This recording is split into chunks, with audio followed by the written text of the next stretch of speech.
എഴുന്നേക്ക്. നീ കുളിച്ച? നമുക്ക് ഊണ് കഴിക്കണ്ടേ? ഇത് വേണം. വീട്ടിലുണ്ടാക്കിയ ഭക്ഷണം കഴിച്ചിട്ട് 3 മാസമായി. നല്ല വിശപ്പും.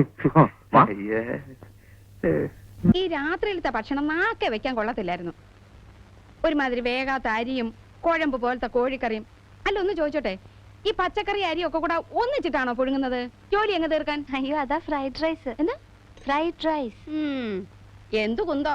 ഇത് വീട്ടിലോ മറ്റോ ആയിരുന്നെങ്കിൽ എന്റെ പപ്പൻ ചേട്ടൻ SI എടുത്ത് മുഖത്തോട്ടൊരു ഒറ്റ ഏറിഞ്ഞേനെ. പാവം പിള്ളേര് ഉണ്ടാക്കി കൊടുക്കുന്നതല്ലേ തിന്നാൻ പറ്റുള്ളൂ. പിള്ളേർക്ക് ഇഷ്ടമുള്ളത് ഇവിടെ ഉണ്ടാക്കാറുള്ളൂ. പിള്ളേരുടെ ഇഷ്ടം അനിഷ്ടം നിങ്ങളാണോ തീരുമാനിക്കുന്നത്? ഇപ്പൊ ഞാനാ തീരുമാനിക്കുന്നത്. എന്നാ ഇനി അത് നടപ്പില്ല കേട്ടോ.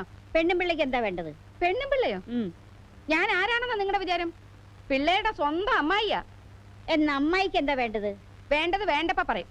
പപ്പൻ ചേട്ടന് രാവിലെ പൊടിയരിക്കഞ്ഞും പയറ് പുഴുക്കും നിർബന്ധ. ഉച്ചയ്ക്ക് ഞങ്ങൾക്ക് 2 ആൾക്കും കോഴി ബിരിയാണി വേണം. അതിന്റെ കൂടെ നാരങ്ങ അച്ചാറ്, ഉള്ളി അരിഞ്ഞ് തൈരിലിട്ടത്, ചമ്മന്തി, പപ്പടം. എടി ക്ലാരേ, എന്താ അമ്മച്ചി? നിന്റെ കാര്യം ആലോചിക്കുമ്പോൾ അമ്മച്ചിക്ക് വിഷമം. എന്ത് വിഷമം? നിന്റെ കെട്ട് കഴിയുന്നതിന് മുമ്പ് മിക്കവാറും അമ്മച്ചി ജയിലിൽ പോണ്ടി വരും മോളെ.